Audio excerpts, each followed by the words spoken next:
Clozure and Puntland on W4CY Radio.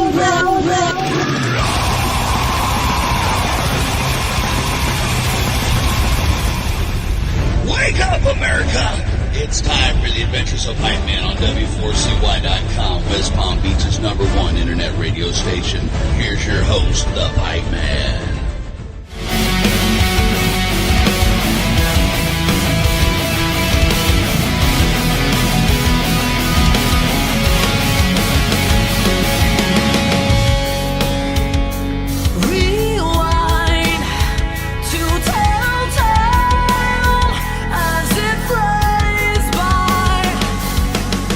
This is the Pipe Man here on the Adventures Pipe Man W4CY Radio, and I'm here with our next guests who are some killer musicians from the band Clozure. How are you? What's up, man? Thanks for having us. Thanks, appreciate it. Hey, my pleasure. And that, I think I have a little criminal mind here. Yeah, buddy. Don't we all? Tell us about that song. That's a new song. Like, you were on tour with Fozzy, and then you come off, you have some exciting news that I'll let you share, and then boom, a new single. Mm-hmm. Let's hear it. Well, really, Zach's going to be due in about 6 months. Not, yeah, buddy. but seriously, yeah, it's a great song. It's on the first 4 that we actually recorded going into our last EP. Last one we released, we recorded the video mostly in New York City, which is a blast. It was a lot of fun. Oh yeah. And you guys are from South Alabama, right? Yes, we are from South Alabama. So first of all, we're from all over. Yeah. First of all, I want to say my daughter lives in the Panhandle, and I always joke that because I live in South Florida, I always joke like, you don't live in Florida, you live in South Alabama. But City Beach is like maybe an hour and 40 minutes from us. So she lives near Navarre Beach in Destin. So like, Navarre's close. Yeah. It's kind of like right over the border there. And, as somebody that's from South Florida, I go there. I do feel more like I'm in Alabama than Florida, especially when it gets 20 degrees. Because I'm down here in South Florida, and people right now, it's in the 50s. They're wearing ski jackets and scarves. I'm like, what? We wish it was that cold right now. I'm like, you look ridiculous. Okay. But now I'm born in New York, grew up in Jersey. So coming from Alabama, New York, a little bit of a culture shock. Was it a little bit of a culture shock being in New York? I'm going to be honest. I don't think any of us expected to like New York City as much as we did. We really did. Yeah.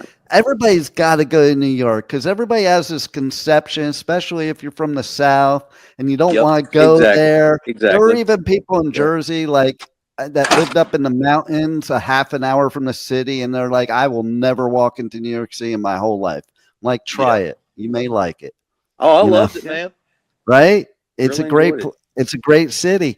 So tell us more about the experience of being there and doing all this.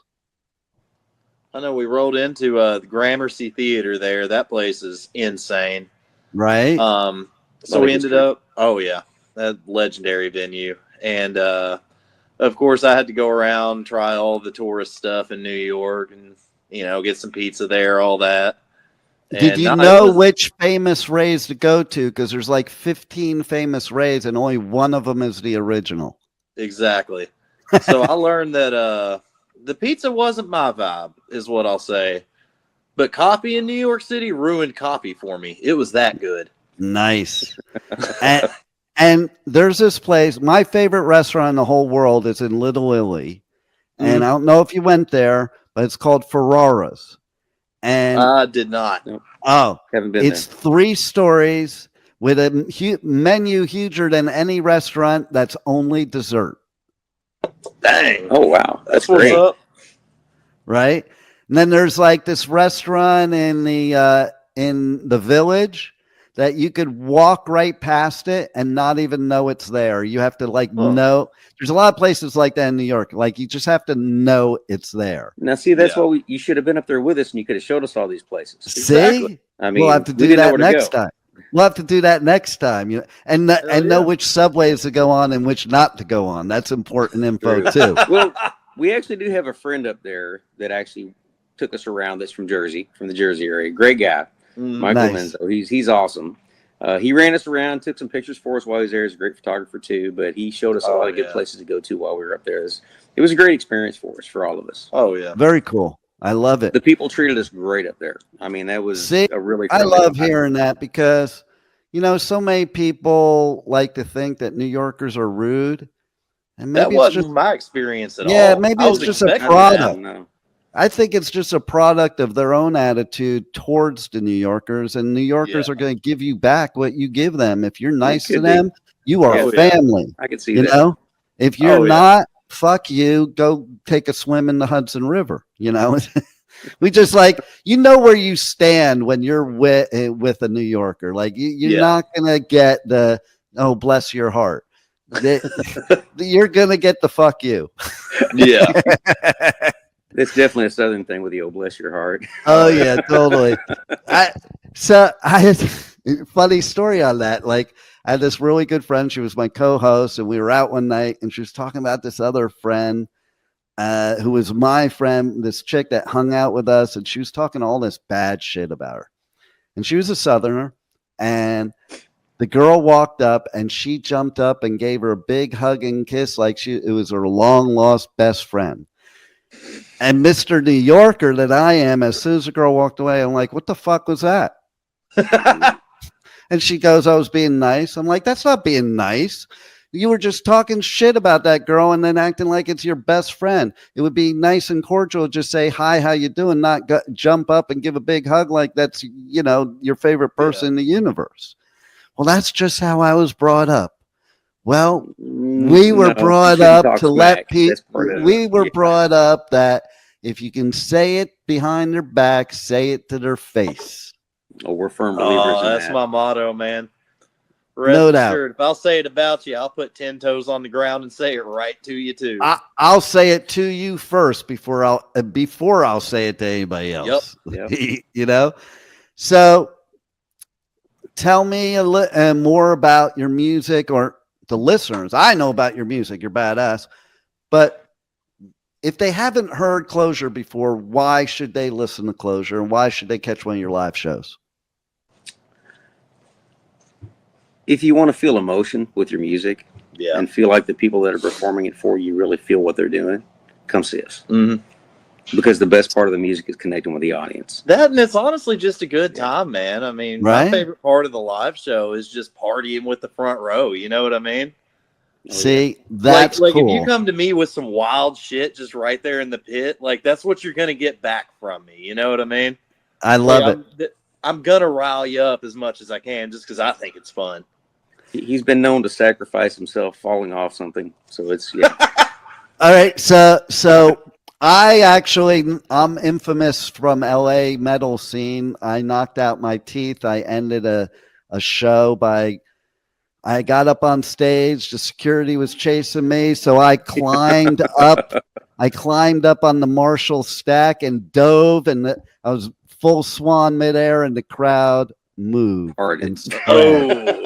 like the Red Sea, it parted. That is the worst. I was midair. I didn't know what the fuck to do. Just going down in slow motion at that point. So to this day, I still go into mosh pits. You'll never catch me stage dive or crowd surf. I don't trust people enough. I don't blame you. You know, but life lessons. Exactly. But I love what you're saying too, like about the whole thing of connecting. Like, to me, when I look at a band perform live, I can tell if they're just going through the motions or if they're having a good time. And I want a band that's having a good time. Like, you're in the wrong fucking business if you're if you're a musician and you're not having fun, because there's nothing else fun about it besides being the musician. Exactly. You know? If you don't feel what you're playing and what you're putting out to other people out there in the crowd, then why are you doing it? Exactly. And it does. It's a transfer of emotion. To me, music's the best therapy there is. It is. So it really is. If the crowd is feeling you feel it, then to me that means that's great music and a great live show. Agreed. That's agreed, definitely. Oh yeah. And I think I've said this before too. I think that's why people got so angry and attacking after the COVID lockdown because we didn't have any live music to release all those emotions. Exactly. I would agree with that.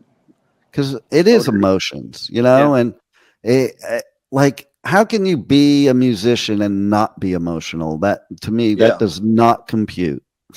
Well, there's some out there, but you know, it's right. And then, okay, so there's somebody, I won't mention who, but there's somebody I knew in my life that she did not like music at all, any music. It didn't, and I don't trust somebody that doesn't like any music. You don't have to like my music, but you know, I think everybody needs music. And she was the perfect example because she was a very, you know, like Mr. Spock type of person. Yeah. You know, sounds like a potential serial killer. Yeah. And guess what? She was a therapist, so that makes it even more that she was probably a serial killer. That's concerning. That is exactly. That's most therapists are crazier than the people they're trying to give. Where are the bodies, ma'am? Oh man. I mean, just look at Harley Quinn, who's the love of my life. She's the love of my life because she is batshit crazy. I want her to be my therapist. You know. Well, I got to say, in their defense, I couldn't listen to a lot of the stories that they're told for my whole life as a job and not be a little off. Mm-hmm. I mean, of course. Like, listen, I am that person in my personal life. I don't get paid for it, but people always came to me since I'm young, and after a while, hearing all that shit, and you got your own negative shit, but I have coping skills for my negative shit. And then when you feel like these people, you try to get them out of it, you know, it gets exhausting. See, that's a big thing on tour because we'll have like, especially because I like to hang out in the crowd after the show. It's just, it's fun to me to go see all the fans and just really get one-on-one time with them. And that's like the most rewarding shit in the world to me is whenever I'll have a fan be like, dude, I'm not going to lie. Like, I got lost in y'all's show. Nice. And just let go of all the stress and bullshit, which, like, that's why I'm fucking doing this, man. Like, no doubt. If what I'm doing up there and me just looking like a fucking goober and playing my songs and having a good time makes your life a fucking brighter place for even just during that song, like, I won at that point. You know what I mean? That should be the goal. That should be the goal right there. And, you know, I love that you go out in the crowd because, like, okay, so I do media at all these festivals. And after I'm done being backstage all day during interviews, I want to go out in the crowd. Like, listen, I did backstage in the 80s at Sunset Strip Days, and I've done backstage today. People ask me about going backstage. I'm like, you don't want to go backstage. There's nothing going on. No, you know, it's not an exciting place. No, it was back in the day, but not anymore. And like, no, you know, and people want you to them them up side stage. I'm like, dude, there's a reason I and artists go out to front of house because side stage does not sound good, you know? And it is cool. Like some of the artists I'm friends with, I'll be out with them watching. And what I really love is when people don't even notice. Yeah. And they could just sit and chill and they're watching it. And like I've been out with Chris Motionless and like without his makeup on, so nobody noticed. I've been even hung out like at when they used to do the Dimebag Bash. Mm-hmm. I hung out with Guar at the bar and nobody knew it was them. I wonder why. I know. And I joke with them and I'm like, yeah, it's a good idea. You wear the costumes. You look much better in the costumes. It was even funny at one festival. Okay, so obviously when it's out in the media area, they're wearing their costumes. The only time it's not costumes is if it's back in their dressing room. But one time they were coming out and they were bringing Blothar out, and the planes, as you well know, like didn't bring their costumes. So the tour manager says, hey, you know, do you still want? Yeah, of course I still want to do it. Okay, I'll send them out, you know, and like just, you know, and I'm like, you don't have to tell me. I know how to play the game. I'm a pro. But it was so funny. The photographer that was sitting right across from me, he had like some gummy bears on the table. So I'm interviewing, and he totally, if you were paying attention, you would totally know it's Blothar, because during the interview, he's talking like Blothar, not like himself, and so he goes, he's having fun with it. To the photographer, he's like, hey, and he starts pointing at the gummy bear. Give me those gummy bears. Just like, and no clue. Gave him the guy, had no clue it was Blothar. To that point, I had another experience at the same festival where I was interviewing Gorilla, and they also are costumed, but I never saw them without. So the female, I'm just sitting there bullshitting with her. Like, it's before the interview, and she's standing over there bullshitting with her. We're just having this whole conversation. And then she goes, hey, do you know where Pipe Man is? And I'm his next interview. And I was like, oh, that's me. Oh, yeah, the interview started 15 minutes ago. We were recording. I know, right? But yeah, I mean, so I love shit like that, though. And people don't realize the feeling. Like, I'm sure you get it a lot. I get it a lot. Like, people like, how can you live like that? You're never home. Like, because all my friends are out there. Home actually sucks. I come home and I'm like, I don't know what to do, and I'm depressed, and I seclude in my place for at least a week after being out on the road. Well, it goes back to, you enjoy doing what you do, so why not do what you do more often? Because you enjoy it. Exactly. Yeah. And you're around your people, because when you do things that you enjoy, you're around other people that also enjoy them. So and it's funny too, because it's like, I'll bring some of my kids to festivals. My youngest daughter, I'll bring her to festivals, and it'll be a 4-day festival, and halfway through the first day, she's like, Dad, I don't know how you do this every weekend. I'm already done. I'm like, I don't even know how I don't. Because it's just, you have to have a passion for it.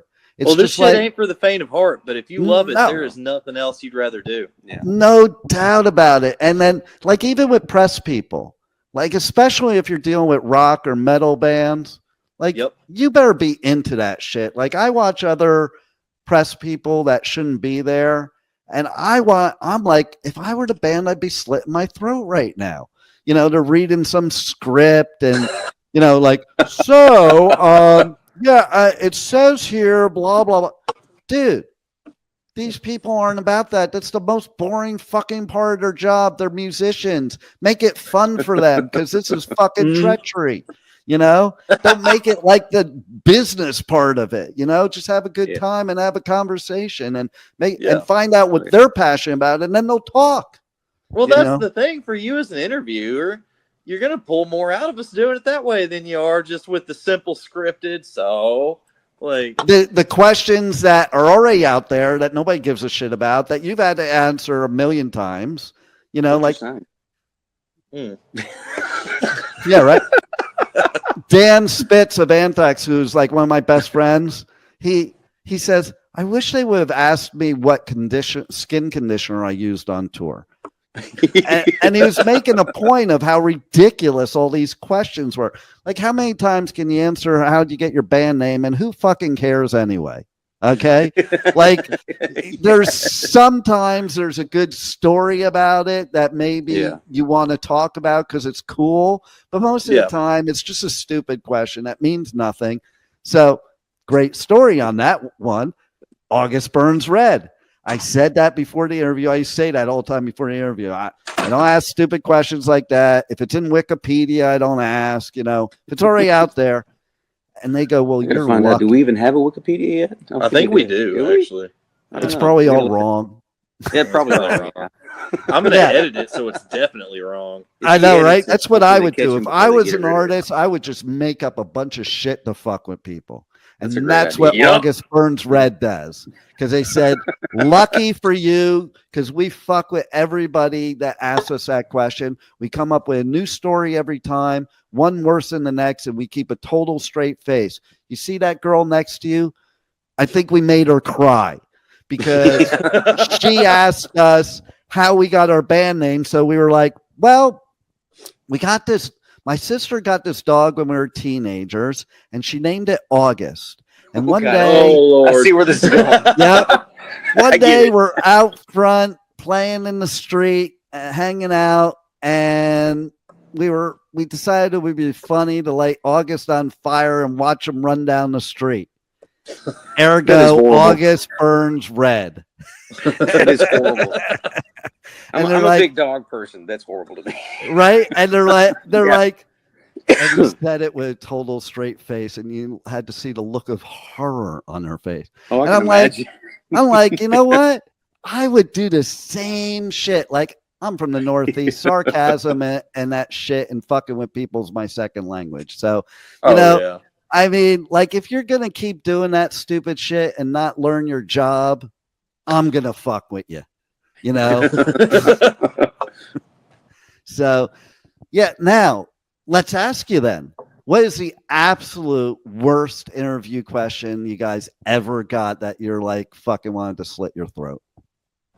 I think there was somebody that asked us what we thought we should do about all of the political situation. Oh. And I've never seen this guy pivot so, because we do not, religion or politics, we just don't do it. And somebody's going to get frustrated either way. Yeah, you're going to piss somebody off. It doesn't matter if you say, yeah, I don't really have an opinion. Somebody's going to get mad about it. Yeah, so we stray away. But anyway, as soon as the question gets asked, I see Cordell just go, I think Clozure has some really good music we're about to record. And I'm just like, nice. That's the hardest turn I've ever seen. I love it, though, because, like, it's so stupid. We're falling for the oldest trick in the book. Like, when I was a kid, you were taught, don't talk politics, don't talk religion. Nothing good comes out of it. And you don't tell people who you vote for. It's your own personal choice. That's right. Mm-hmm. Now people act like you're, like, in prison and got to show your packet. And like, you know, tell me who you voted for, and they don't let you off the hook. Has nothing to do with what we're doing. And I'm like, fuck you. It's not your business. Okay. Yeah, exactly. And you know, we're picking these people like they're rock stars. Like, they don't give two shits about us. As far as I'm concerned, they're all on the same team. It ain't mine. Okay. Well, here's the thing: is you can ask me till you're blue in the face what I think about anything I have no ground to stand. If you want to ask me about like bass tones and like writing bass lines to float between the drums and rhythm guitar, I'm qualified to speak on that. I can tell you all I can tell you about it. Yeah. But I don't have a damn political science degree. Why does it matter what I think? Yeah, most of these people that are talking the most about it don't know shit. So I agree with you. I love it. Yeah, and I'd much rather talk about music. Music's a much more positive subject, and music makes you feel good. And so is your music. So now, what's the best interview question you ever got? Ooh, that's tough. Yeah, see, there's a tough one. Ooh, that's good. It's always easy to find the negative. It's not always easy to find the positive. That's why the positive is so much better. Trying to think here. Maybe how do we make everything work on a bus with 5 different people and 2 people? Yeah, that was an interesting one. Yeah, that is a good one, especially with chicks. Oh, yeah. You know, it's just the whole band. We're really tight knit. We're really good friends. That's so important. We'll go to these venues, and you can put us on a timer where about every 20 minutes, no matter where in the venue we go, we'll all find a table to circle back to and start gravitating towards where everybody in Clozure is going to be hanging out with each other. Nice. Yeah. And see, you know, like being on tour it's a road trip with my best friends, man. Like that's the only way it should be. Like, how could you ever survive being in a band with people you don't like? I don't get that. Like, because this is like your family that you got to be with all the time. Yeah. That takes all the fun of it. And at that point, like I said, you're just going through the motions, and people can see that when you're on stage when you're just going through the motions. Yeah. And you saw it a million times with a bunch of bands. Yeah. But you see it when they're really enjoying themselves too. And that's what we always try to bring to the table. And you know how many times I see bands that once they get off stage, like they totally separate for the rest of the time and they're never together. I'm thinking that's not a good recipe for longevity for sure. No, it's not. You know, I mean, we'll get cleaned up quick, come back out to the merch table or go hang out in the crowd because we've toured with some great bands and it's awesome to go back out and watch them when they come on if we're opening up for them. And it's cool going out there too. And like you talked about it, you'll go out there before a show and you'll hang out and you'll see people, because we're always out in the crowd and all before the show. We'll have a drink with somebody or whatever else, just talking crap about different stuff and all. Then we'll go out, we'll go perform, then we'll come back out. And it's cool because they see you like standing beside them, jamming to the next band up, drinking a beer or whatever else. And they're like, oh, hey. And we're like, yeah, it's a good band. Well, a lot of times you get the double take where they'll go, right? What's up, man? So that happened to me. Okay, that happened to me. All right, ready? I'm at this festival, Okeechobee Fest, okay? And there, I don't know, there's over 100,000 people there. And I am like dead center in the crowd. Like my interviews are done and all, so I'm just enjoying it. And I'm like dead center in the crowd, like in a sardine can. And I look next to me. I'm like, no, can't be. No. It was Carl from The Walking Dead. Hell yeah. Carl from The Walking Dead was standing next to me at this show. And it was like it was that double take, because it was like, it just didn't see. We were like deep in it. We were like in the deep woods of the crowd, And like, so that's the cool shit about that. Yeah. That's what I love about festival life. The community, it's fun. Like, it's not work. Like, okay, I have many parts of my job, doing what I do. Festival is like the fun part. That's like the reward, Yeah. And it's, I don't get how people cannot get that energy, like, is the ultimate uniter. It's the ultimate place that you can just get away from everything. We don't have to worry about politics. We don't have to worry about the bullshit in the world. Yeah. You just go and have a good time. Which, speaking of good time, how was it touring with Fozzy? Because he's a cool cat, man. Oh, that was awesome. It was fun. We really had a good time. I mean, I've been watching the Duke, Rich, play guitar forever and a day. Yeah, PJ that's on me bass. with PJ, so I saw PJ since years ago since he had hair. Yeah, since he had long hair. Back in the day when they were touring with Warrant, I saw them one time. Yep. Nice. It's really great. It's like getting a chance to meet up with your heroes from whenever you're younger, with the cool posters on the wall and all. And it's cool when they're cool and you can hang really out with them. And like, I think that's important too. When you're on tour with bands, the bands have to get along. Like, it's not even just within your own band. You gotta have fun and stuff like that, Well, this whole industry is about the hang, dude. Like, if I'm gonna work with you and tour with you for a month, like, please, dude, be cool. Yeah, no doubt. We've been super fortunate, man. We have not, since I've been in Clozure for a year now, there hasn't been that band where like they're coming into the load in and you're just like, oh god, these fucking guys are here all like that hasn't happened. Yeah, that's cool. I love hearing that, because there are those bands. Rock star is over. Yeah, you can't survive in this industry. And there are those bands, so I love that, because there's some festivals, even the press people are like, oh fuck, they're here. Yeah, type of thing. And so that's really cool to hear. And what you were saying too, okay, as a press person, I have this rating system of artists. There's 3 levels. There's the bands down here that need all the press because they're just the up and comers, so they're cool as shit. And they don't have any ego yet whatsoever. Yeah. Then there's the bands way up here, the icons, that they're cool as shit because they have no clue they're icons. That's why they're icons. They don't give a shit about that rock star thing. And then there's the middle ones. They're the ones that think they're the rock stars and maybe add a little bit for a brief moment, and they think they're God's gift to everybody for the rest of eternity. Yep. Yeah. Well, there's that bell curve to it, to where every time you move up a notch in your career, you realize exactly how much you really don't know. Yes. Right. And how much farther you have to go. Yeah. That is so true. And to my point, what I was saying, it's funny they're playing a festival this year, but it's weird to me because to me they really don't exist now. But I interviewed Skinner a few times, and they were the most fun interview. Like, they're just good old boys. laughing. Yeah. Like they were laughing the whole interview. And then like I have this question I ask that a lot of times on the in-person interviews, and it's like one story, good or bad, that for most bands I say when you're 80. For Skinner, I think I had to say like 90 because Rosington was already there. I'm like, what story is it you're going to tell? And like without even thinking, Rosington goes, oh, that time that we had sex with the Spice Girls backstage. And then he goes, oh, wait. Can you edit that out?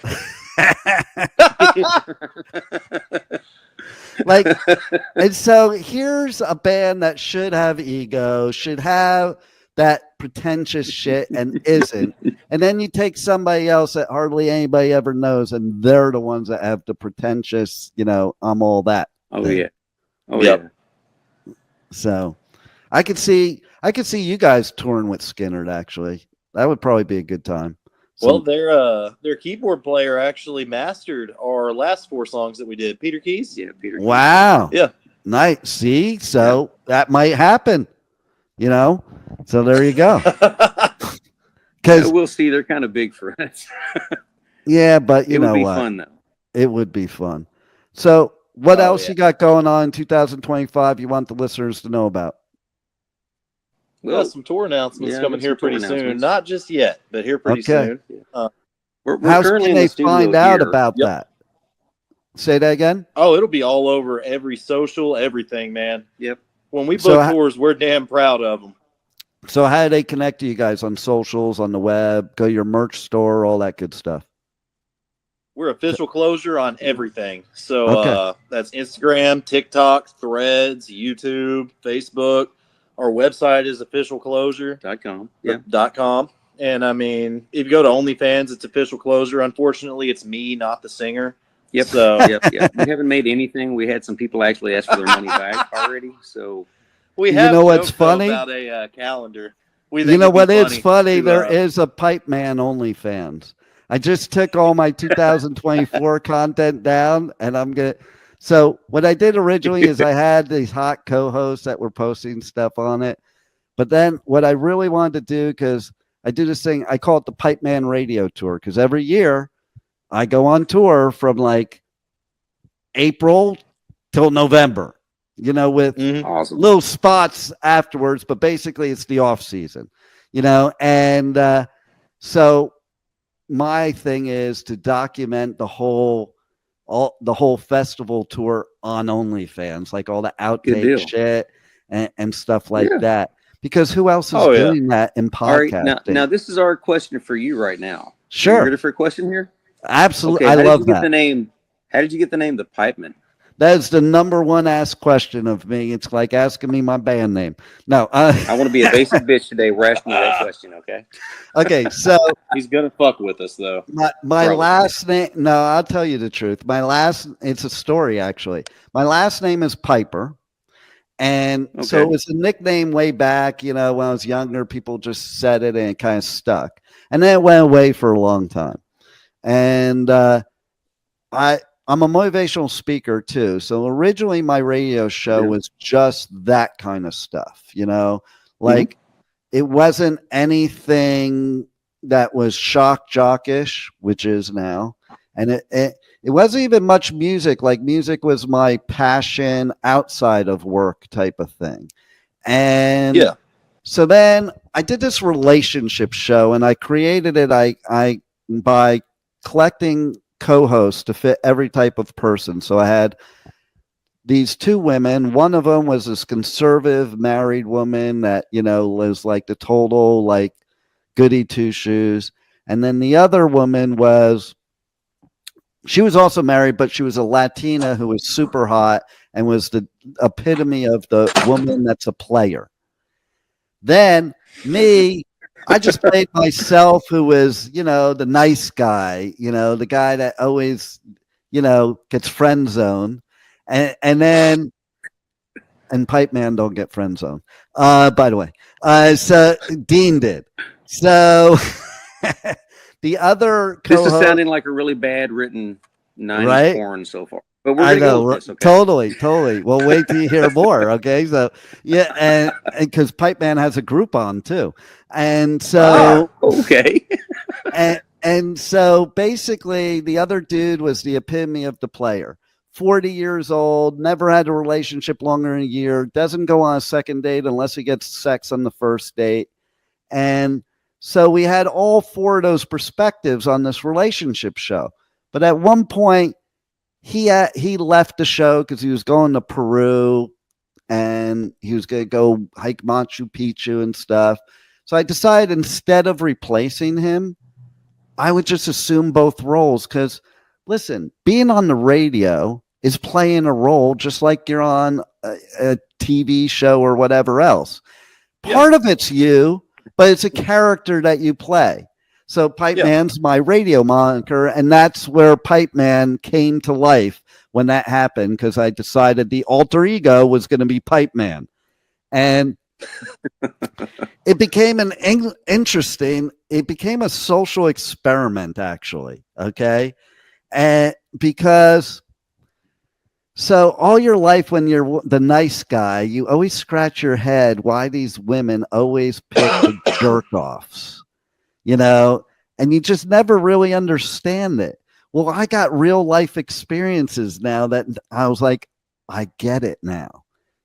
And so Pipe Man is the total opposite. Pipe Man's the total like shock jock, makes Howard Stern look nice. Okay. And so basically it's so funny. It works so well that I have divorced twice.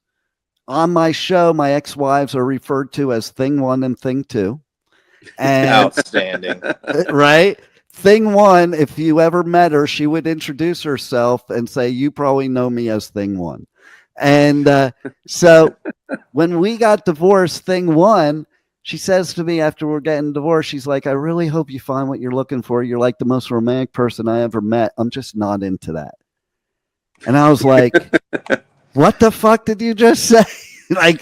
And because you think that this is what women want and stuff like that. And so I was flabbergasted. If you can ever crack that code, you write a book and you're going to make $1 million. Yeah. I'm telling you, I do have a book. I have one book that has words in it, but I also wrote a book, Everything I Know About Women. It's 200 blank pages. And so, fair enough. So now fast forward 10 years. My daughter's working for me at the radio station, and she calls my daughter and she goes, I was just listening to your dad's radio show. What happened to him? He was never that obnoxious in 12 years I was married to him, and he's such a player now. A month later, she tried to reconcile with me because she thought I was now a player. It's a pretty fucked up scenario. Like Pipe Man, it's so funny because I'm not even like crazy. Like I have my co-host, she's Rebel Meddler. If we go to festivals or stuff and they ask her for her ID to get her badge, they ask her name and she says Rebel Meddler. I look at her, I'm like, no. They're not going to give you your press pass, giving your radio moniker. It has to be the name on your. That is my name. It has to be the name on your driver's license. Why? Why? Because they're not just going to give a press pass out to anybody. And this is real life. You're not on the radio right now. Whereas I'm not like that. If I meet you in real life, like I'm Dean, But it's fucked up too because I'll meet people in real life. Women, not people, women. And I'll meet them as Pipe Man, and then when I do become Dean, they just want Pipe Man. I just had somebody, you're going to love this one. You ready? Okay, a Tinder date. We get on the phone first, didn't even make it to a date. And she goes, oh, I was expecting more of a radio voice. And I'm like, what do you mean? Well, you're on the radio. Can you do your radio voice for me? I'm like, this is my voice. I don't use a different voice for the radio. This is my voice. Oh, come on. Do your radio voice for me. I'm like, I'm not. There is no radio voice, and like what? And I ended the conversation because she just wanted to be with the radio personality. You know, Yeah. like it cracks me up sometimes. It's funny, but Fair enough. what else do we want to tell the listeners that we haven't covered already to get them? We have some great music that's coming out very yeah. soon. We're in the studio Oh, right yeah. now, working on some singles to get them out. We got Mr. Malcolm. New Springer videos are we're ready to be. working with. Yep, new videos we're going to be coming out with in the near future. Ooh. As Zach said, we have Mr. Malcolm Springer working with us here. Somebody just snuck up here that you're going to get a surprise. Hello. Hello. Here. What's You want to up? trade out? Oh my God, So no, I she just should have been there Oh. for that whole part of that, right? She was busy at the time. Sorry, She we were picking up. She could have I was put her perspective on the whole thing. My perspective on what thing? I Oh, was picking up guitars for Matt. You'll have to listen to the interview and you'll find. Okay. It's just basically about. Okay, so they were asking me about how I got Pipe Man as my radio moniker. And Pipe Man is really kind of like an alter ego. And I just gave them the whole story of how it developed, which was basically, Pipe Man is the person I'm not. He's the player, like real shock jock-ish, and has so Pipe Man many. lays pipe. Yeah, and it's funny. Every artist says that. They also artists in interviews in person. They write songs. They write songs in the interview, and it usually has to do with laying pipe. It's pretty funny, but yeah. So we got a slogan here in Clozure, man. It's laying pipe and pissing off Mike. Well, see, I'm the perfect person. Like I'm your spokesperson for that. Because I'm the pipe man. See? Through that. So anyway, yeah, we find that women like the pipe man much better than Dean. The confidence, bro. It's definitely a confidence thing, and Yeah. it definitely would be like a conversational piece. Somebody walks up and says, "Hey, I'm the pipe man." You gotta. Yeah, Pay like attention at I'm least. intrigued. I'd be like, and why do we have that name? See, Do tell. see, it totally is. It's funny too. Like I was talking about one of my co-hosts. She runs my Louisiana studio, and she came down to Florida. We were covering a Puddle and Mud show, and it was me, my daughter who worked at the station, her, and we could walk out of the show, and all these women are like surrounding me, and Rebel, who's my co-host, she goes to my daughter. She goes, "What's going on here?" And my daughter rolled her eyes and like, "Yeah, all the women love my dad." That's funny. But the story that you missed, I got to repeat it for you. It's my ex-wife, her mother. When we got divorced, she was like, "I really hope that you find what you're looking for because you're like the most romantic person I ever met in my life. I'm just not into that." And then Pipe Man is not like that at all. So 10 years later, she calls my daughter and she goes, "I was just listening to your dad on his radio show, and what happened to him? He was never that obnoxious in 12 years we were married. He's such a player now." And then she tried to reconcile with me a month later because she thought, Really? yeah, because she really believed that character I was playing on the radio is who I became, and thought I was a player. So now So she it's like wanted an me. alter ego almost. Yeah, totally. Now I didn't say this to them. I have on my radio show, I played this commercial for the Pipe Man Groupon. And it's this new bed and breakfast that I'll give a discount if you call in during the show. You come to the Pipe Cave, which is where I live, and you, like after Batman, and you service the Pipe Man all night long. You serve me breakfast, and then you leave. And It's a good deal, women bro. call into my radio show to buy this fake Groupon. That makes me laugh so hard because it's like, oh my God. Because I was saying it became a social experiment because, it really gave me the insight of why women love players. And because it's like, oh my God, I can't believe. And you wonder why you get these douchebags treating you like shit. You're calling in for this fake Groupon to basically come do whatever I say and then leave. Like, it doesn't. Yeah, no, it's definitely like a phenomenon. I feel like players.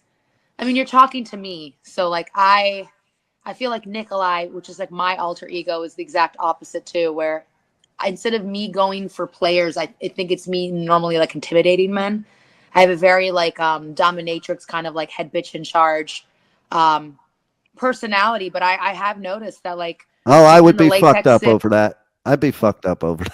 Yeah, so it's kind of like I'm me and just you are saying. doing the same thing, just roles reversed. Like, you know, and I've noticed that, like, if I do Criminal Minor, whenever we do the song called Bourbon Street Angels, people kind of really get excited about the idea of the line, "Got horns for a halo, I'll be your Bourbon Street Angel." Yeah. And guys are like, "Whoa, wait a minute, what does that mean?" I know, right? People are so know? stupid. That's what I always like to think with this stuff. Because, hey, listen, I'm the same way, okay? I pick batshit crazy women. I don't deny it, okay? And I can tell you I'm not making it up because I have a sign that is on my wall in my bedroom that my 2 younger daughters bought for me. And it says, my next wife won't be crazy. And we'll see about that. And my answer was, yeah, I wouldn't count on that. And Yeah. the love of my life is Harley Quinn. So what does that tell you? Not Margot Robbie, Harley Quinn. You know, so we're all kind of a little fucked up, I think. To a degree, you just got to figure out what jagged piece fits what jagged piece. No doubt. That's what it's really all about. It's like I also get a lot, you know, because we were just talking, I go on tour and like you guys go on tour and I go and do music festivals all over the US, UK, Europe. And people say to me all the time, oh, you know, you're never going to meet somebody. I'm like, no, I'm going to meet somebody. And I travel a lot. I'm going to meet somebody that enjoys the same things I do. Like, you know, and we were talking about it, like when you go out on tour, that's where all your friends are. They're not at home. I come home and like, I don't even leave my house for a week, you know, because like, I'm in that, you know, the off tour depression thing, you know, and it's real. It's totally real. And people don't get it unless they live it, you know? Yeah. But it is true. I come home and it's like, these aren't my friends. These people aren't my friends. Those people are my friends, you know? And if I'm going to meet somebody that I'm going to be with, wouldn't it be cooler to meet somebody that I'm doing it with, opposed to somebody that you meet and they want you to stop doing it? Or why would I want to, like my second wife, she wouldn't go to shows with me. And it's like, and she goes, you'll have more fun going by yourself. Like, I do have fun going by myself, but if you're with somebody, wouldn't you want to be with somebody that you could have fun going with them instead of leaving them home? You know, that doesn't make any sense to me. Yeah. You know, well, hopefully third time is a charm for you. I always say that. I always say, but I'm a lot smarter this time. Okay. You know, after 2 times, you get a little smarter. Some people like to say it's picky. I just say it's smarter. It's like, I already know what's not going to work within like 30 seconds. Like, you know, I had somebody, perfect example, Tinder date, didn't even get to a date. We're on the phone talking about music. She was like this spiritual Zen person. So I'm figuring, oh, okay, she's cool. And, you know, then we start talking about music and I'm talking about metal. And she's like, oh yeah, I can't listen to metal because anytime metal's on, it makes me want to destroy things and get all pissed off. I'm like, like, that is ridiculous. You're supposed to be, you're saying namaste after that. Like, you're supposed to know how to control your emotions. And no, metal doesn't make me feel that way. Makes me feel positive and pumped up and adrenaline pumping. And like I said to her, I'm like, if you get like that, that's a you problem, not the music problem. Yep. Yeah. So there you go. So let's rock out at one of your shows. Hell yeah, looking man. forward to it. Yeah. So yeah, let me know when you're in South Florida, and I'll cover a show here. What part of South Florida are you in? Because I live in Orlando. I'm near West Palm, and I would come up to okay. I would come up to Orlando for a show. I do it a lot. I would even come up to Tampa because I love the venues up in Tampa.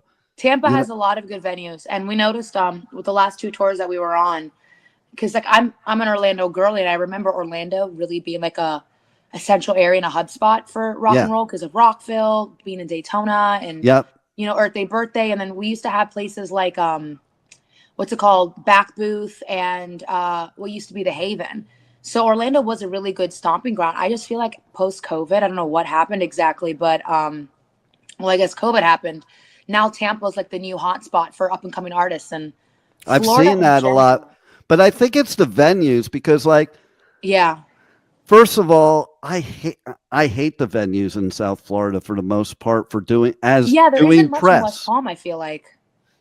Well, it's the doing press. Like, there's Respectable Street I love, and I love the people that run that. But that's a little club. But the Misfits will play there. Agent Orange plays there. DRI plays there. Okay. But like you go down to Florida and but Fort Lauderdale to some of the places, which I won't name, that the people at the door, like, they think they're God.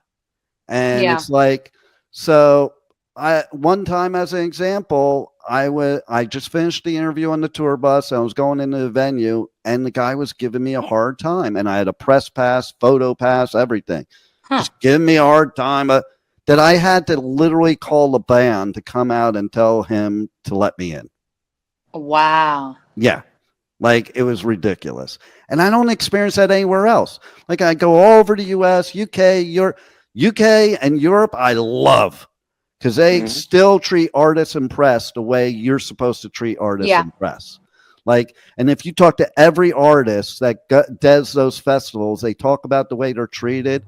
And Danny Wimmer, you get that too with the artists. Okay. So there's not one artist that ever has anything bad to say about doing a Danny Wimmer festival, because he kind of follows that European guideline of, making sure the artist has it easy and they're happy. I've heard that before from a lot of the artists that went through Danny Wimmer festivals. Yeah, I'm kind of excited to possibly do that. Danny Wimmer does do a good job. He always gives like tickets to the artists to go for the whole week. Yep. And the way, I mean, I'm sure, because I'm sure you've done like Rockville and then possibly like Louder Than Life. I do all the Danny Wimmer festivals for like the past 10, 12 years. Yeah, cool. And the cool thing about them is each artist will have like a press day. So it's not just artists going in and out. You can actually schedule with a lot of the interviewers the day of. And I never really experienced that with like any other festivals that like I performed versus them. They're very organized, down from like press to the food and the artist lounge and like the drinks in the artist lounge to well-oiled machine, and like even the stuff they do, like Louder Than Life last year, Slayer got rained out. And they kept trying to get weird if you think about it. Yeah. I know, right? Rain blood. Yes. I know, exactly. Guys, baby. And so like they kept trying to open but couldn't, but now they got Slayer to play Louder Than Life this year, so they're playing this year. Slayer wasn't planning on doing any more gigs, and they didn't have to. They got paid. They didn't have to do another show. So kudos to Slayer coming out and doing it, and I think that's totally cool because like that might have been somebody's only chance to see Slayer. Yeah. If you want to know a fun one about Louder Than Life, though, this was a few years back. I went there just watching some bands, and this is long before Clozure was even on my radar. And I ended up watching Nikollaj sing with one of her previous bands. And I just remember like walking up there and thinking like, that chick can fucking sing. And then I just went off somewhere and got drunk. And, right.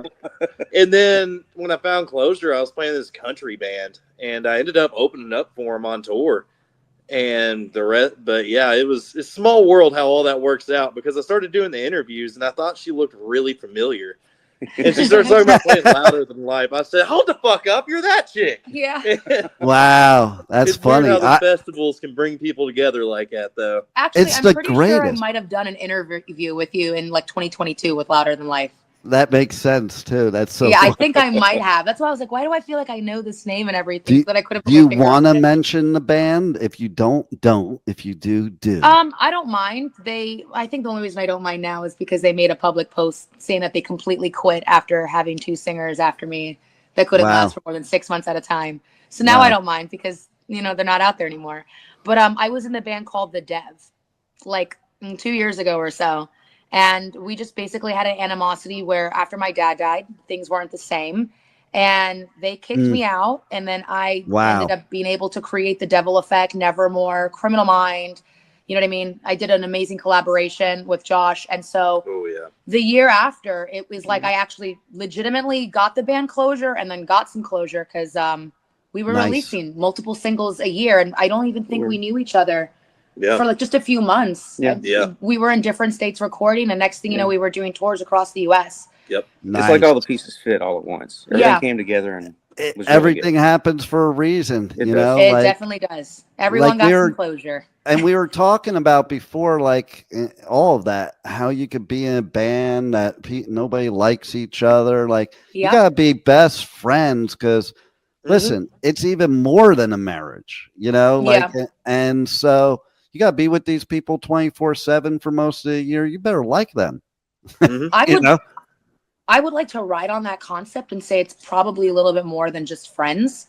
Yeah, because friends break up, but family is like stuck together. Oh, it's totally family. And I so, think I mentioned earlier. It's I think I said to you guys, it was like you're like siblings. Yeah, no, we really are. And I mean, there's so many things that like me and Mike have thought about, Zach have thought about, because that's what you do. Like when you're when you're in close counters for a month at a time in a moving freaking tube going 80 miles on the highway and you're tired or you know, you have a bunch of people in your face because they love the music and it's constant highs and lows. It really does test everybody. And, you know, friendships will break up through pressure. Relationships break up through pressure. But a family that like genuinely loves each other, and we may not have blood that runs through our veins, but we have like the same love and the need for music that does. I think it's more so. I'm a total blood has zero to do with family type of person. Yeah. So that's cool to feel hear. like we almost found family in the sense of like finding each other. I mean, there's nothing like so cool to hear. coming through there and, you know, I'll leave something in the aisleway and somebody trips over it, or I get out and I trip on a boot and fall on my face. I love it. But it's okay. I definitely am the little. I'm like the youngest sibling, little sister, spoiled. I've never one. had a little sister, but I swear I'm totally that. Nice. The producer's nice to me, mean to them. The fans are nice to me. They're cool with them, actually. I'm not gonna like that. And so they're like, "Hey, could you take a picture of me?" Ooh. And so they're like, "Hey, could you take a picture of me and Nikollaj and Zack's?" Like, God damn it, you know. Listen, I want you to remember though, there was that one dude, time. She's never gonna hear the end of it either. I had one guy ask her to hold the camera so he could take a picture with me. It was a great day. We all heard about it. We all heard about it. It was a great day. After he took a photo with me first, so it's okay. I'll let that one slide. Nice. And you know, you're the second interview today that's dropped the camera. Oh, are we really? We're getting excited, man. We can't stand still.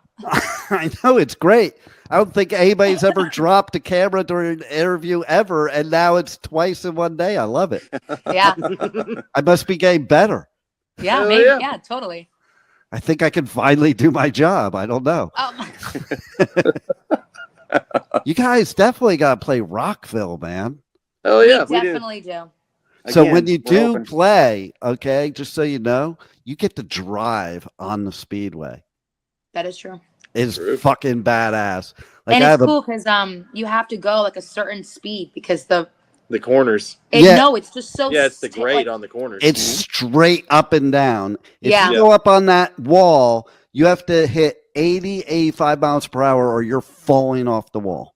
And then even if you're like in the median, and of course being in a big bus and everything, you have to be consistent 45, 50 just to be able to actually like get traction in order to like be on that angle. It's very interesting. I have a Jeep Moab, so it's a big monster Jeep, and it was kind of fun riding on there. And then I said to the person that runs Mia, who I'm really close with, because you know she's been doing it for years too, and I said, you know, I got my skateboard in my Jeep. Do you think I'll lose my credential if I go take it and go ride the speedway? And she's like, yeah, I wouldn't do that. I'm like, okay, I'll wait till the festival's over. You can do anything you want once. Remember that. Baby. One exactly. time you can do anything you want. Exactly. Yeah. I would have probably broken something because that wall is straight up and down. Like literally, you can't even stand on that wall without falling down. It's wild. So you guys have to play there. I mean, just it's a given because it's Florida. Fingers So I'm crossed, putting it baby. out Yeah. there. Yeah. I'm like putting it in the universe. I'm also in the telling, universe, because put out she'll all the probably info listen for to us. this. I'm telling the publicist that she needs to get you on Rockville. Hell yeah, man. You know, We will bring a show that people will always remember. Oh yeah, That's a guarantee. for Well- better or for worse. and Fozzy does a lot of the Danny Wimmer festival. So I'm surprised. Maybe he wasn't. I don't think he did any this year. I'm surprised that. See, if you were on tour, you might have done the festival. So you got to get back on tour with a band that plays these festivals, and then you'll get, because that's how Danny Wimmer does it. All those guys. Yeah, that's how Danny Wimmer does it. Like he group books the bands that are on tour together. Mhm. Oh yeah. Or you could do what Silly Goose did. Do you know the band Silly Goose? Oh yeah, they just started playing in the fucking parking lot. Yeah. So Yeah. they played in the. Ballsy move, man. It was like old school, man, like an old school punk band. They played in the parking lot. I think it was Louder Than Life. Mm-hmm. And Danny Wimmer was in the crowd in the parking lot watching them and just sitting there watching them. The next day, they were playing a stage. Hell yeah. That's pretty cool. That is pretty And they've cool. been playing multiple of them. And Danny Wimmer does that shit. You know, Yeah. so Good deal. like, he is very involved. Mhm. yes. And even the camping grounds, though, I noticed at those festivals, like they get just as wild. They have karaoke. They have Yep. like freaking food trucks and everything up until like 3, 4 in the morning. Oh, yeah. Like yeah. it's almost like an experience after the experience. If you Yeah. go to Totally. a Danny Wimmer show, you need like a day or 2 off after the festival to recoup. Mhm. Oh, I know I and did they're whenever even I think you harder Louder Than now. Life. What? Say that again? I said I needed a couple days after that year. I went to Louder Than Life, and I ended up seeing her. But I got so damn drunk just walking around that campground. It was Well, alcohol poisoning, baby. It was a good time. a couple years ago when we had the Metallica was doing the 2 nights like they're doing this year too, but they did multiple Danny Wimmers. So they had just came out with their Black and Whiskey. And Ooh. Black and Whiskey invited me to come do my interviews in their tent so I could do testing, taste testing with the bands. You would have loved that. What'd you think? Oh, Yeah, that's my thing. oh yeah. Well, like I'm a that made bourbon fan for, from way back. that I made love for all that great stuff. interviews. And listen, Bourbon and Beyond and Louder's like that anyway, like because Actually, best- that should be my thing. That should be where we play. Yeah. Bourbon and Yeah. Beyond. the That'd be kinda cool too. funniest interview ever, over 3,000 music interviews, funniest ever was, so there's this guy, Fred Minnick, that does interviews at Louder Than Life and Bourbon and Beyond. And he is like a bourbon whiskey, like #1 connoisseur and expert. And so when he does the interviews, he has you drink bourbons and discuss it. Oh my God, that's like literally your thing. I could do this. Yeah. Okay. Give me So- this, bro. We just got figured out this. Mike's Yes. dream job: plays Oh. guitar and then I'm talks bringing him and with drinks me. bourbon. Right? Okay. Me and him So just gonna get fucked up on some Yeah, bourbon and we're ready to talk do guitars. this. I can do this. Any kind of we can talk bourbon, drink the good stuff. I'm good. Airborne did an interview Oh, with those him guys rule, before man. my interview. He was with them. My interview ended up late because they were in there for like a half an hour, 45 minutes. They were so drunk when they came out. This interview, It's all your One of life. the Why are we things not they- doing this now? Yeah, that's your life. That's literally your life. I know, right? One of the Yes. things they did during the interview, like they're Aussies, and they were doing impressions of, they were doing the broadcast of a Mets game. Like if you're listening on the radio, and they're doing this in the interview, and it was the funniest shit ever. Oh Like my the God. whole interview, I didn't even speak mostly. I was just laughing most of the time. See, everything's better when you add bourbon to it. Yeah. I've Right? been saying this for a long time. Yeah. When Mike grows up, he wants to play guitars and drink bourbon on interviews. Yep. Yes. There you go. So there it is. So if you guys play Louder, no matter what, I'll figure a way for you to have bourbon at your interview with me. Hell yeah. That would be awesome. That would be great. See? Well, there you go. And this could be part of the thing. Me and Zach are originally from the same area in Kentucky. Yep. He's from like 20 minutes from my hometown. Yeah. Which is near Louisville. near Louder Than Life. Yeah. You Louder Than say, Life's my backyard, hey, you bro. say it pretty well, okay? Because I'm a Yankee and I just cannot pronounce it right. I You can't can't say pronounce Louisville? it right. I even have a shirt that I got at one of the Louder Than Lifes that has every way that you can say saw it. Louisville on, right? It's like, I think I can kind of do it now, like Louisville. I have a hard time with that Louisville? L there. There's no L Louisville. there. Say it Yeah. like you just took a slug of bourbon and you still got some ice in your mouth. Louisville. Louisville? Louisville? Like, Louisville. I grew up Louisville. Yeah. Is it Louisville. Lowville? No, it's an Louisville. L. There's an Oh my L God, in there, pronounce like it. lullaby. It literally sounds like you have something in your mouth when you're saying That's that. why I said It's like lullaby. It's Hmm. like I hate to say it, but it is kind of like talking while you're performing fellatio, okay? Whoa. Yeah. Yeah. I like how you just do it. I had to think for a minute.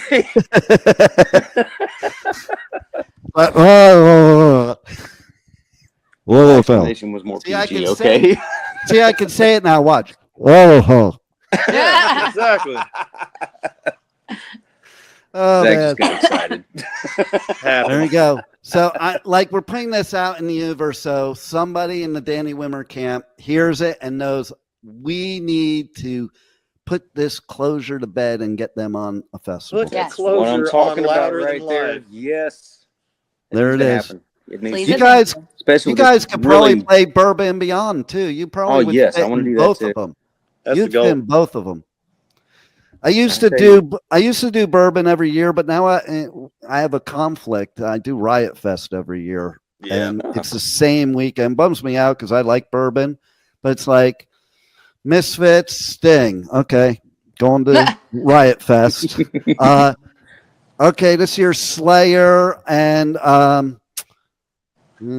somebody else that's good. That I guess Blondie or something like that. I was like, well, I would have liked, but okay, I gotta see Slayer. I've seen Slayer 3 times. I love them live. I've seen Slayer over 1,000 times. I went to their Shut up. Wow. I went to their first show ever, and ever since I was addicted, I was going every single weekend.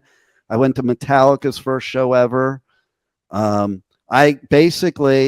So I'm originally born in New York, grew up in Jersey, and my dad moved me to California in 1980. What a time to move to California. I was 13 years old, Yeah. hanging out at the Rainbow, walking into the Rainbow with Motley Crue to go party with Lemmy and Ron Jeremy Nice.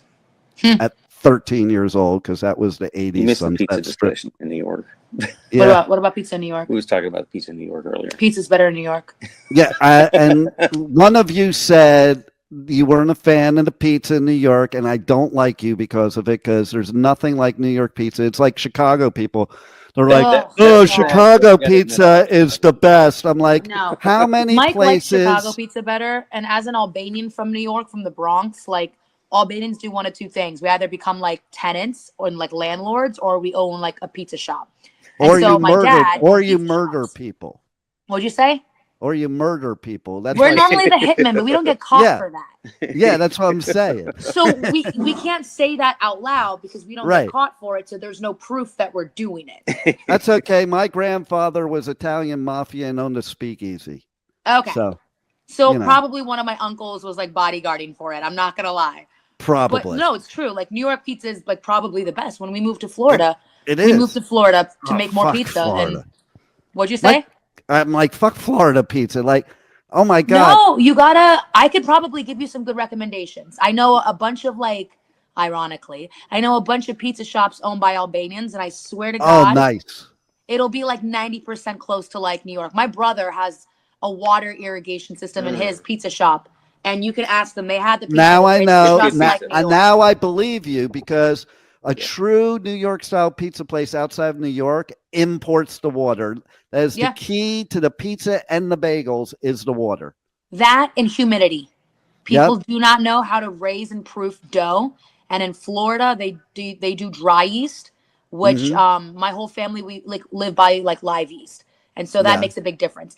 I could get into a whole hour conversation about Italian food and pizzas and everything because it's like literally my whole family. Nice. But yeah, no, there are some decent spots here and there that like I could promise you'll eat and you're gonna be like, oh my God, it'll be so good. It's not city New York pizza.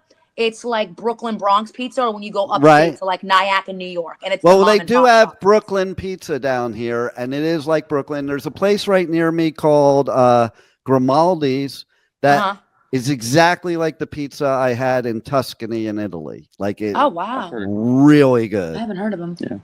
Yeah, really good. But like, I love the Chicago people that they always say, and I always say to them, how come every state you go into, it has New York style pizza, not Chicago style pizza? You're not the best. You're not the best. We're the best. It's like you thinking, it's like Boston thinking they have the best baseball team. Yeah. No comment. Basically, I get jumped next time I go on tour through Boston if I say anything. That's almost a political question there. Right? Yeah, I know, right? Sports are right in there with politics and religion. New rule today. Just look at the rings, man. Look at the rings. Who's got more rings? You see New York everywhere, and you don't see Chicago anywhere. That's you want right. to like vote for the underdog, but like who's the real winner. That you do vote for the underdog. That's why you're a Giants fan, because it took all those years, of a losing team. You have the only team in history that the quarterback loses a Super Bowl by fumbling on a drop to the knee. How do you fumble, drop into? But then you're still a loyal fan after that. That's a New York fan. Yeah, New York fans, they are loyal to you even if you suck. Yep. So. There it is. How about Alabama fans? Oh God, don't even get me in with this like Roll Tide. So Alabama this is State where stuff. This is where I make my exit. I actually do have to go track here in a minute. I think I'm due up at 6 o'clock, so I got about 15 to set my gear up. Yeah. I will say nothing about Alabama fans because Alabama's great to me. Y'all have a good time. Yeah. I love he it. actually fit underneath. Oh, he's doing it. He's doing it. Look at that. Okay. I will say that this is like a record-breaking interview, and especially because she came in, we were at the end until she came in. Oh, but sorry. No, it's all good. Like normally my interviews are 10 to 15 minutes, so if they're an hour and 15 minutes, it means it's a pretty good interview. I felt a fellow New Yorker, and like it was a stress call, and I was like, see that? He's with too many freaking like Southerners. Let me go in. Yes, totally. Like I was telling them in the beginning. Okay, so my daughter, she lives up in the Panhandle at Navarre Beach, and I'm like, that's not Florida. That's Southern Alabama. It's true. It is. Florida's just a bunch of transplants. I mean, literally, my best friends from New York. Like I have so many friends from New York that all live in Florida. Well, yeah. I mean, like at this point in my life, do I want to live in gray and freezing all the time? Like I'll go to the snow and I'll go to the cold, but I like leaving it too, and I hate the gray. The last couple times I was in Jersey, I never felt that way going home. Well, it's because you went to Jersey. Yeah, well, it is home to me, but it was misty, freezing rain, gray skies. I'm like, what the fuck do I want to live here for? That's why we like to tour up north in the winter, up north in the summer, and right, then down south in the winter. That way it exactly both ways. Yeah, but we didn't do that. We made a horrible mistake with that. We went through freaking Arizona and Texas and Mississippi through the summer. Yes. And then our bus air conditioning wasn't working, and then our bus broke down 3 times. In Arizona, 120 degrees. It was great. Well, that's like that's proof. If we weren't family, we would have all quit at that very moment. Right? No doubt. When you have that kind of heat going on, you want to kill people. Yeah. Oh yeah. We're like a toxic family with like a massive trauma bond now. We're all like crawling across the desert screaming, "We will do this. We will make it." 40 days. 40 days. Yeah, it's what it felt like. That's what it was. Yeah. It literally felt that way. I love it. Well, man, we got to get you on the festivals, and I have to see you guys in person, Yes. And we'll have to do this in person with some bourbon, and even better now. If you just want to have us together and get together when we tour through there and just sit down and have a bourbon, that'd be great. I'm all there. About you go. And then even okay, so when I go up to visit my daughter, we could hang out because, listen, it's right over the whatever. Oh yeah, we'll I don't even know what it's right over. It's just right over. Mm-hmm. Alabama's like right there. Although I am a New York Italian Jew, so I don't really belong in Alabama. It's kind of scary to me. Well, Yeah, I look like a sore thumb walking around, being the Albanian New Yorker. I know, Around. right? And platform boots and like fang Clozure tees, and they're like, "What the hell is this chick with the big hair doing here?" We're kind of all over though, because we have our drummer right now. He's a Jew. Yeah, Very proud of it. Nice. Works currently in India. Comes back while we tour and everything with it too. So we're all over. That's pretty cool. Yeah, because normally in places like Alabama, Georgia, I get the "what's a Jew?" Like they're like, how come you don't have them horns coming out of your head? No.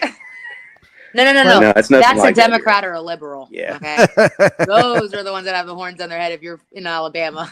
Well, yeah.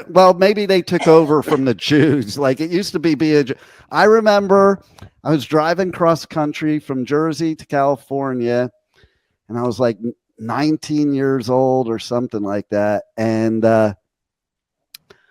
on the road in Louisiana, back in the day when we didn't have online dating or social media, you had car tag. and you like drive down the road, hot chicks next to you, and you're like doing this. And then sometimes you meet up, like pull off in the service area or rest area. And that's what we did. We pulled off. Do this. What's car tag? It's how you picked like up women. While you're driving down the road with hot chicks in the car next to you. Then you pull off somewhere and you meet up. Yep. This is why she's my little sister, by the way. Right? This is exactly why. I was just complaining about how the men don't know how to text sometimes. So when they send in an address, they don't send it correctly, where it's just like a hyperlink that I can click. I have to look at it, type it out into the thing, and I'm like, oh God, this is like such like. See, I hate when they send a hyperclick like that. Just give it to me so that's I what can you copy do. and paste it into Google. I'm still trying to get one of them to buy a freaking iPhone. One of them, not me. I have an iPhone. Yeah, he's an iPhone. He's good.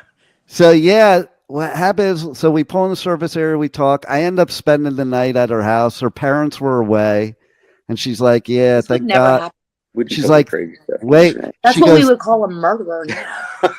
She goes, I've watched "Thank way too God." many murder crime podcasts. Yes. Yeah, I could have 2024, definitely 25, been. I could have definitely been part of that because, listen, I was in her house and she said straight out, "It's a good thing my family's not home because they would lose their shit if I was with a Yankee Jew, and they would probably, and this is why, and they would probably shoot your ass." This is why you guys had more serial killers in your time, because y'all literally just accepted people in your home.